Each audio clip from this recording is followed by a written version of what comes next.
Good morning, friends. Good morning, audience. I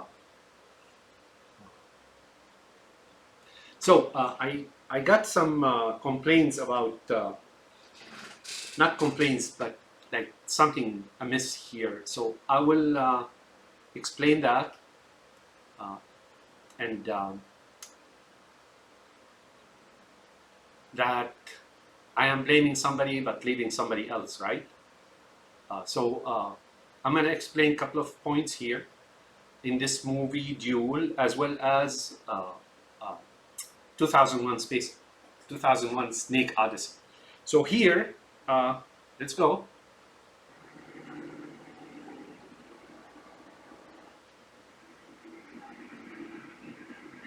Okay, so now the reds are basically the ride. If you are a red, here red means Shiites, means Alawite, means uh,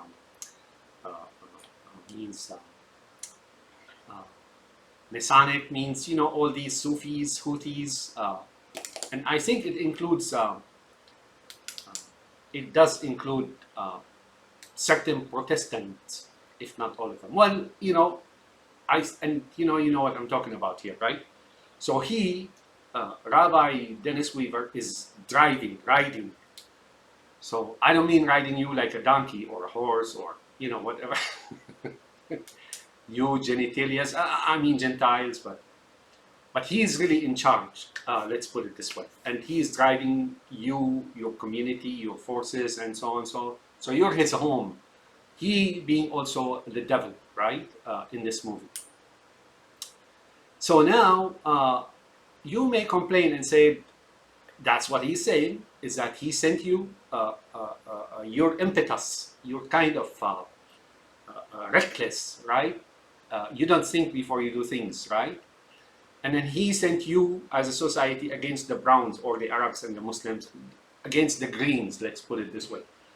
And then eventually you collided with them, and then both apparently crashed down the ravine, and then that guy was way upstairs, sitting upstairs.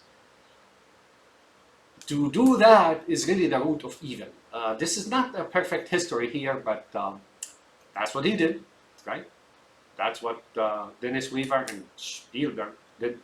They basically, in histories, they send you. They don't do that themselves, right? They just like control you, and they send you, and you collide with those with others. Say in this instance, the Browns, the Arabs, and the Muslims, and so on, and their God, right? And then you went down the ravine and burned. That's evil. That's a lot of destruction and killing, right? Uh, but then you cannot be so innocent. Why? Because here, that briefcase right there, that briefcase, right? What he did is take that briefcase and push or like anchor the gas pedal in there, so as you move forward on your own. What does the briefcase denote here? It denotes money, right? So what he did was play into your motive, that is ravenous appetite, that you worship the dollar, and so on. You find something like this where he tells you that, not Rabbi Spielberg, but his brother, Franz Kafka. He has a novel that's like 3-4 pages long. It's called The Arab and the Jackals. Read it, right? It's online. You will see what he's talking about. Those jackals, that they have something below their belly or something of the sort, if I recall correctly, of which they are ashamed to show, right? So he paid you money. He paid you a lot of money there, and then he stuck it to your motive, which is your gas pedal, right? Gas pedal. So he put a lot of cash there, a lot of money. Some of it maybe maybe real money. Some of it maybe just promises. Some of it maybe just promises, right? So that's what that is. So you can blame him all you want. Oh, he's to blame, all right. But also blame yourself for being a worshiper. Bootlicker for your dollar, right? All right.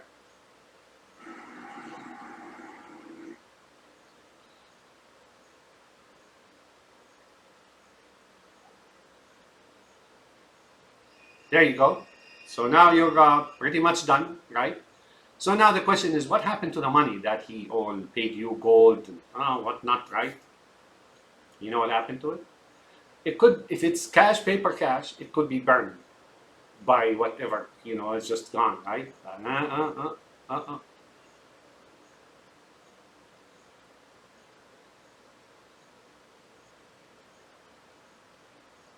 So what happened to the money?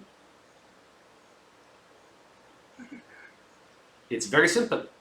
Whatever he pays you or motivates you with by the right hand, he takes by the left hand.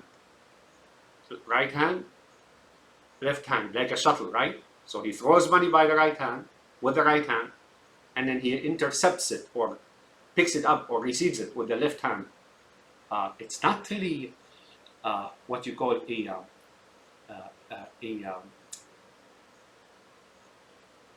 a free will here. He forced that on you. So now he takes the money back, right? And you're burning down the ravine.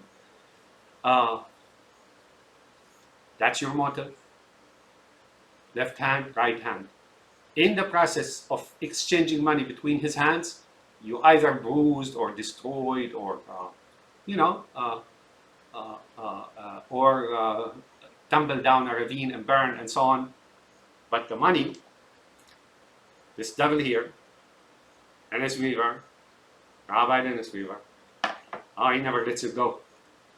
If it goes out, it's temporary. It will have to come back, and then one way or the other, the one who was the subject or the instrument of using the money is either destroyed or disabled or something of the sort. That's what it is. Okay, I'm gonna freeze it here. Okay, here, as you can see, it's a tunnel. He comes from the other side, not the side where Rabbi Dennis Weaver is, but from the opposite side.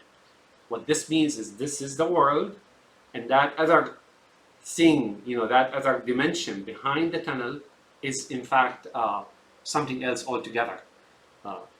I don't know if he means that or if it's that complex, but I would understand it this way. However, here goes. So here you see a tunnel, right? Now he lights up his eyes. You're still seeing a tunnel. You're still seeing a tunnel. Right? You're still seeing a tunnel.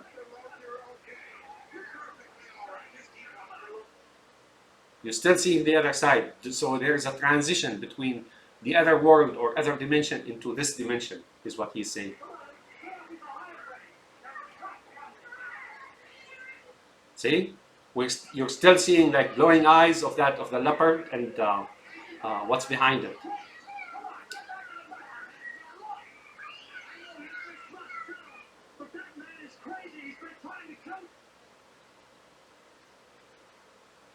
You're still seeing a tunnel, right? Now, that tunnel is no longer a tunnel. The other side is closed. Now it's dark. It's a cave. Remember 2001 Snake Odyssey when the leopard is sitting on top of the pyramid and the Sphinx, and right, or that building which is above really the dome above heavens, right? And then the monkeys, that's us, right? Sub-8 humans, right? But then there is that cave. I explained to you the cave in the commentary on Space Odyssey. Or Snake Odyssey, right? 2001 Snake Odyssey. So now it's a cave. That's the cave in Mecca, right? I told you about it. Or it's the shelter in the mountain where Muhammad used to go. And now he's come out, right? So you see now it's no longer a tunnel. It's dark from inside. So whatever he is, came and through, say, an interdimensional wormhole, right? Wormhole. And then he closed the other side. But he goes back, of course. He goes back and in as he pleases. That's what he's trying to say. All right, so now I'm going to pause it. So when he's saying that the problem is the La or Allah or Muslims or Arabs, Rabbi Spielberg is really, according to the concept of the onion, is showing you that it's them who initiated the hostilities. I made a video at the end, just I'm gonna put it, like I already put it there, posted it on YouTube, my YouTube channel. So here it shows you clearly, even though they're talking in metaphor and so on, but it shows you clearly they're the ones to commence hostilities and destroy that world, right? They haven't destroyed it, no, but a lot of killing and a lot of bloodshed and so on, for nothing but for feeling the feeling of covetousness and jealousy and so on, and feeling just sometimes, you know, it's the little guy standing next to the big guy, right? Let's put it this way. And don't want to go anymore. But here, I'm going to explain something. He is talking to his wife, and he is explaining to her the situation. Did you have an accident? Meaningly, did you get beat? And then he says, she's talking about, you know, Muslims and possibly the Prophet being onto her and so on. Can't be farther from the truth, folks. These people married according to the law of God and so on. And but what she means is like Islam is attacking them, right? That's not true. Partially true. Islam never started hostilities among the two. It was them, right? And then he is complaining that, what do you want me to do? Like go in a fist fight? Meaningly, you know, he cannot go hand-to-hand combat with, you know, Jews and Arabs. You know, come on, give me a break. All right, let's play that.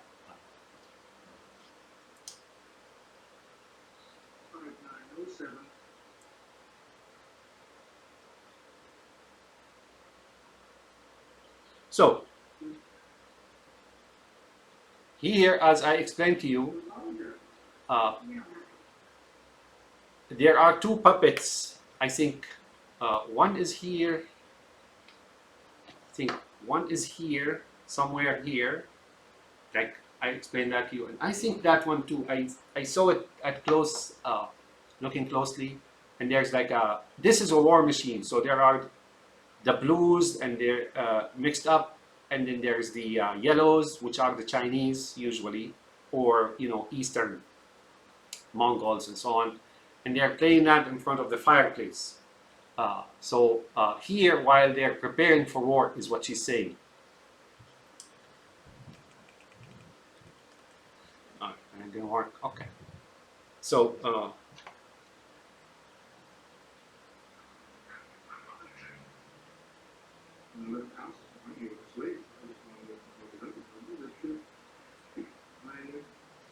I'm sorry about that. Just, well, I just wanted to apologize. You don't have to apologize. No. So she said, you don't have to apologize. He's talking about the first time he failed to protect the keep, right? When they did so and so with the Muslims, and then the Muslims came and retaliated. They're talking about the time of Arabia, right? Medina. That's what they're talking about. And he wanted to apologize because, you know, he failed to do so and so. And she's saying, you don't have to apologize, right? Well, he was asleep, so I just wanted to tell you that I'm sorry about last night. Oh, I really don't want to talk about it. No. Don't you think maybe we ought to? No, because if we talk about it, we'll just get into a fight. You wouldn't want that, would you? Okay, what he's talking about here, she said, you want me to, you know, like, we'll get into a fight if we talk, right? You know, that means him and, say, the driver of the truck, that's the Arabs, right? They immediately get into a fight, is what she's saying. That so she doesn't want to talk. What is that supposed to mean? Oh, never mind. Just a minute. No, I know what it's supposed to mean. It means that you think that I should go out and call Steve Henderson up and challenge him to a fist fight or something. No, of course not. I mean, I think you could have. So what he's saying is like, look, you know, I'm not. This is like a chicken, not a chicken. Sorry about that. Like anyone, you know, like who should I oh, Vern, you know, remember Vern? Vern goes to camp and so on, going up into a fight, like fist fight against Mike Tyson or Holyfield or you know, the Klitschko's or whoever it is, right? Surely, you know, like it's not gonna last long. So here, this wimp knows that he cannot go up into a fight. That's what he's trying to say. What do you want me to do? Like go sword to sword? It's not gonna go. So she knows. Something for the man last night. I mean, after all, he was practically trying to rape me in front of. See, I mean, rape her, nobody raped him, man. They raped others. Oh, come on, honey. Just forget it. You gonna be home by 6:30? The Forbes lets me go in time. Well, is it that important that you see him? Well, he's leaving for Hawaii in the morning. Well, he's been driving to the front office. If I don't reach him today, I could lose the account. You said there was So- no problem. You said there would be no problem reaching. I explained this before that, you know, there's a time constraint here. What that means is he is, you know, he's on a schedule, and they started commenced a war against Islam. That's pretty old. And then when the ravine, you know, the fall in the ravine, you know, when they overshot the highway or the road, and then they fell into the ravine. That's during the time of the Abbasides Caliphate or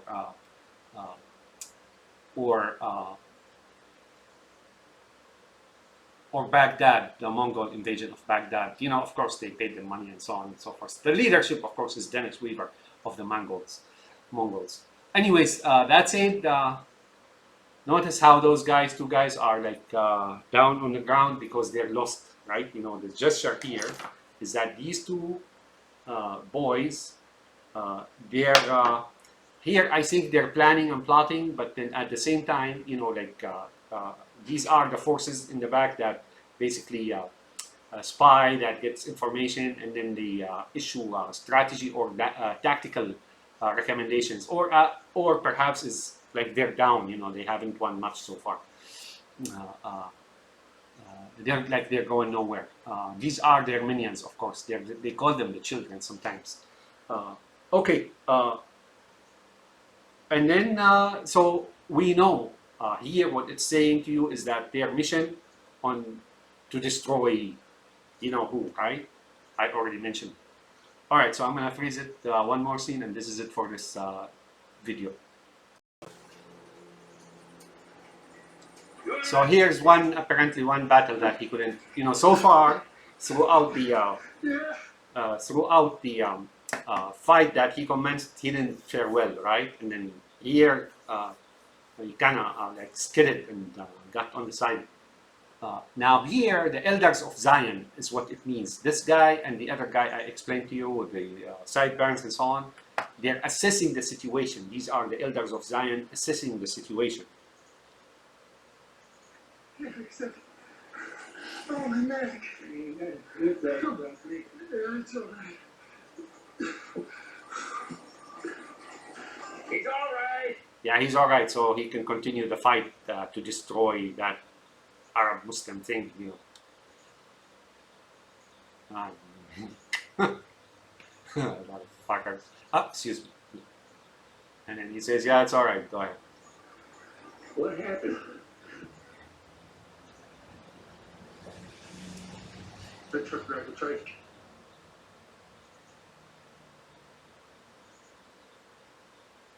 Yeah, not a big deal. He told him there's damage, but it's okay. Now here, this man, the big grand master, or I mean rabbi of whatever, right? Or maybe they mean by him the other guy or something of the sort. Now he's looking on, he's assessing the situation. And then take a look. See? Here, he sees that he's limping and he's about to fall, right? But didn't really fall. That's what happened. Until this moment, he almost fell, meaning he kind of lost completely, but not yet, right? Is what he's saying. So this is between like 1450 years ago until sometime between then and the invasion by the Mongols of Baghdad. All right, that's it, folks, for this tape. I'm going to show you something else you know what? let me combine them. So I'm going to freeze it. Okay, this is 2001's Snake Odyssey, the sound of God.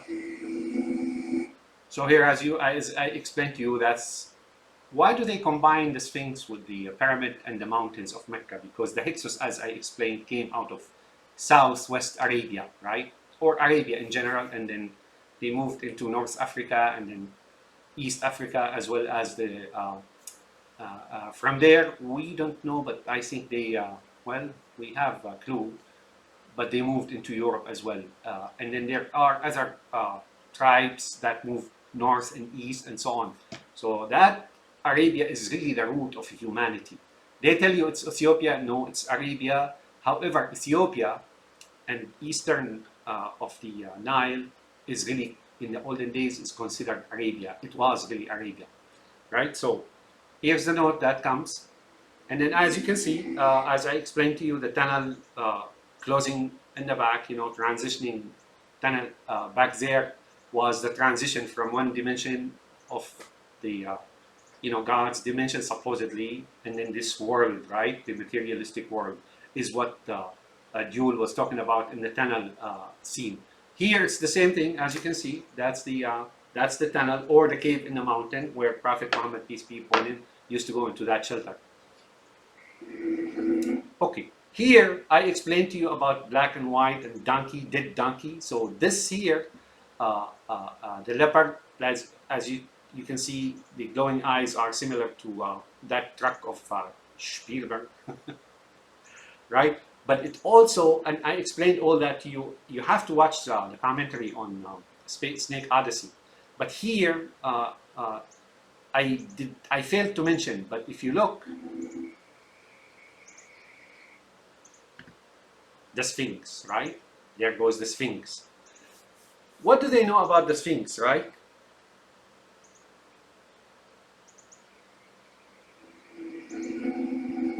Now, you got to love cats. You guys don't know about cats what I know about cats. Nobody knows about cats.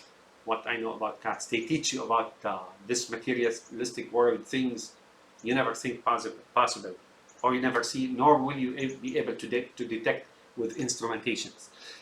Anyways, back here, I don't know what's this with Kubricks and Spielbergs and what's with them about the Sphinx, or what we call in Arabic Abul Hol.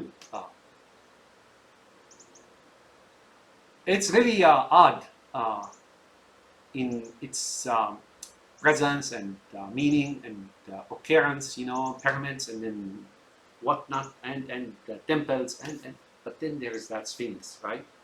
Some people, so I think how they deem it is those old Hyksos, which is really the face of a human, and then there is the mane of the lion, and then the body of a lion. Some people think of it, well, I think they think of it as those old Hyksos and whoever it is, they were portraying their own god, right?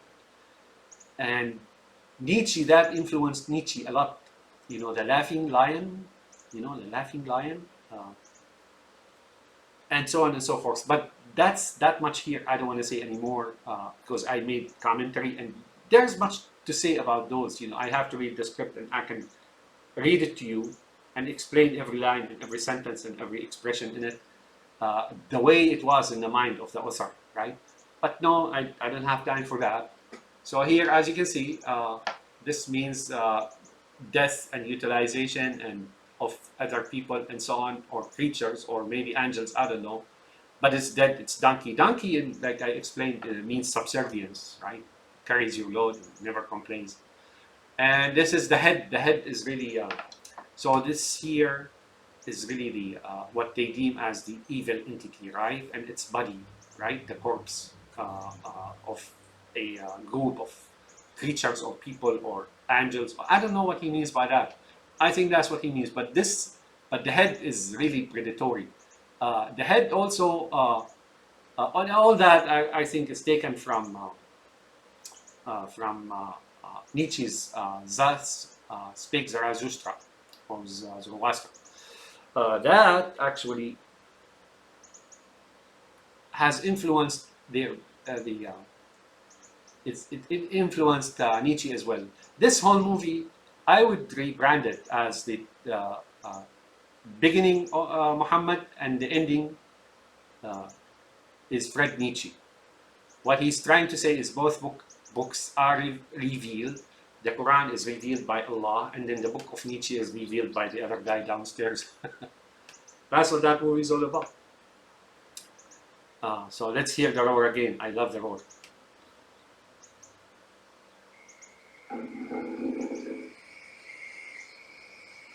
All right. Have a nice day, my friend. I just wanted to make these couple of comments here and add them to my unique and privileged and important and factual commentary on those movies. The Matrix ahead. The Matrix ahead. Oh, what they say in the Matrix about us humans and Goyim and genitalians. I mean Gentiles. Excuse me.